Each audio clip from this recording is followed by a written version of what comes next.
말씀 보겠습니다. 시편 78편 40절에서 53절까지 말씀입니다. 같이 읽겠습니다. 그들이 광야에서 그에게 반항하며 사막에서 그를 슬프시게 함이 몇 번인가. 그들이 돌이켜 하나님을 거듭거듭 시험하며 이스라엘의 거룩하신 이를 노엽게 하였도다.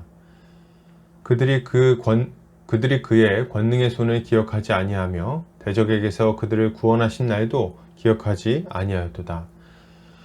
그때에 하나님이 애굽에서 그의 표적들을 소환들에서 그의 징조들을 나타내사 그들의 광과 시내를 피로 변하여 그들로 마실 수 없게 하시며 쇠파리 떼를 그들에게 보내어 그들을 물게 하시고 개구리를 보내어 해하게 하셨으며 그들의 토산물을 황충에게 주셨고 그들이 수고한 것을 메뚜기에게 주셨으며 그들의 포도나무를 우박으로 그들의 뽕나무를 서리로 죽이셨으며 그들의 가축의 우박을 그들의 양떼를 번갯불에 넘기셨으며 그의 맹렬한 노여움과 진노와 분노와 고난 곧 재앙의 천사들을 그들에게 내려보내셨으며 그는 진노로 길을 닦으사 그들의 목숨이 죽음을 면하지 못하게 하시고 그들의 생명을 전염병에 붙이셨으며 애굽에서 모든 장자 곧 함의 장막에 있는 그들의 기력의 처음 것을 씻으셨으나 그가 자기 백성은 양같이 인도하여 내시고 광야에서 양떼같이 지도하셨도다.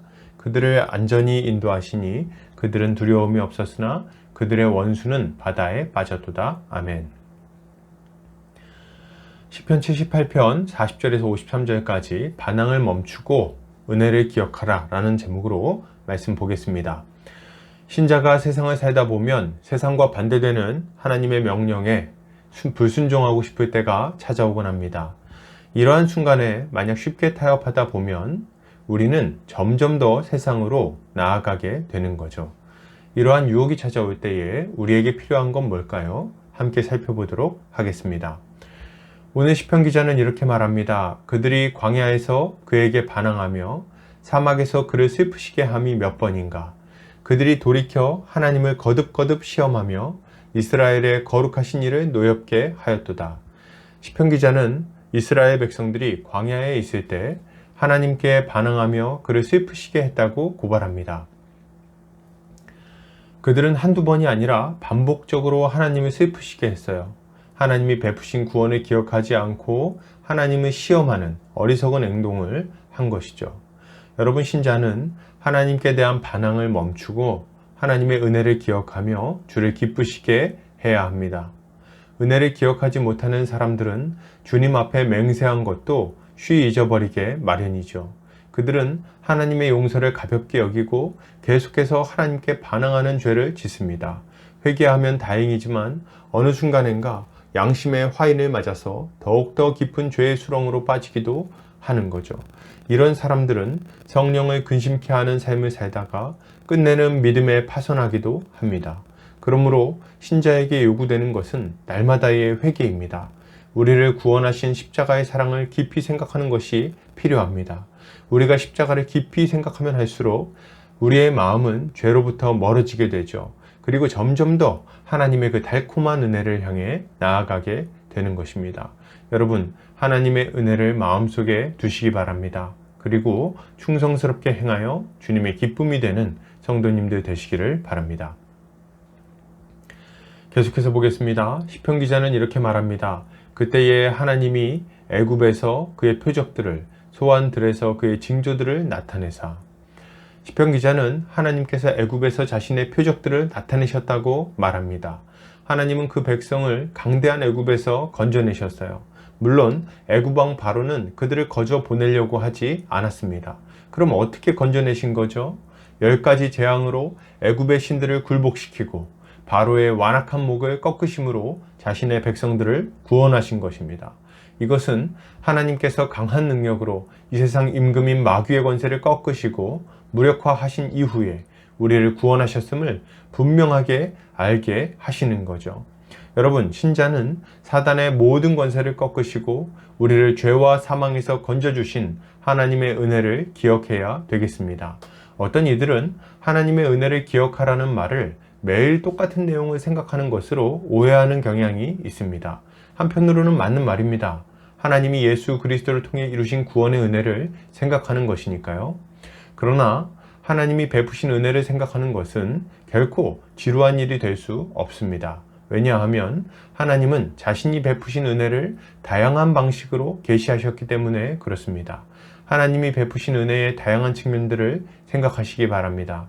사단의 권세를 어떻게 무너뜨리셨는지, 우리를 구원하기 위해 독생자를 보내신다는 것이 무엇인지, 율법의 요구를 만족시키셨다는 말이 무엇인지, 사단의 비열함과 그것을 막아서는 하나님의 신실하심이 무엇인지 생각해야 하는 거죠. 하나님은 이 모든 것을 신구약 성경 전체를 통해서 아주 풍성하게 설명해 주십니다. 여러분, 사단의 괴계를 꺾으시고 우리를 살려주신 하나님의 은혜를 깊이 생각하고 기억하시기 바랍니다. 하나님이 우리에게 값없이 주신 이 구원이 우리의 삶을 풍성하게 만들어 줄 것입니다. 계속해서 보겠습니다. 그가 자기 백성은 양같이 인도하여 내시고 광야에서 양떼같이 지도하셨도다. 그들을 안전히 인도하시니 그들은 두려움이 없었으나 그들의 원수는 바다에 빠졌도다. 시편 기자는 하나님께서 자기 백성을 양같이 인도하여 내시고 양떼같이 광야에서 지도하셨다고 고백합니다. 하나님의 인도하심이 있었기에 이스라엘은 광야에서도 두려움 없이 살 수 있었던 것입니다. 여러분, 신자는 하나님께서 자신의 백성들을 구원하시고 안전하게 인도하심을 기억하고 감사해야 합니다. 하나님은 우리를 죄와 사망의 권세에서 끌어내셨어요. 그리고 우리의 인생길을 안전하게 인도하셨고 인도하고 계십니다.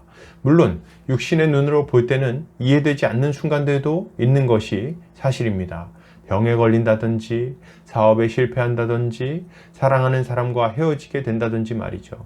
그러나 우리가 기억할 것은 이 모든 일들도 하나님의 섭리 안에서 선하게 바뀔 것이라는 사실입니다. 하나님은 우리를 신실하게 인도하셔서 영혼의 암초들을 피하게 하시고 결국에는 복된 하나님 나라에 이르도록 만들어 주십니다. 그러므로 여러분, 세상의 시험과 유혹, 고난 속에서도 두려워하지 않으시기를 바랍니다. 불평하지 않으시기를 바랍니다. 우리의 원수는 망할 것이지만 우리는 반드시 살 것입니다. 예, 반드시 잘 될 거예요. 이것을 믿고 주님께 감사하는 성도님들 되시기를 바랍니다. 결론을 드립니다. 여러분, 신자는 하나님의 은혜를 기억하며 충성스럽게 행하여 주를 기쁘시게 해야 합니다. 이것을 위하여 우리는 날마다 그 은혜를 풍성하게 묵상해야 해요.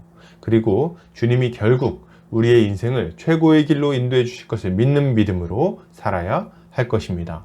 오늘 하루 주님 안에서 승리하는 성도님들 되시기를 주의 이름으로 축복합니다.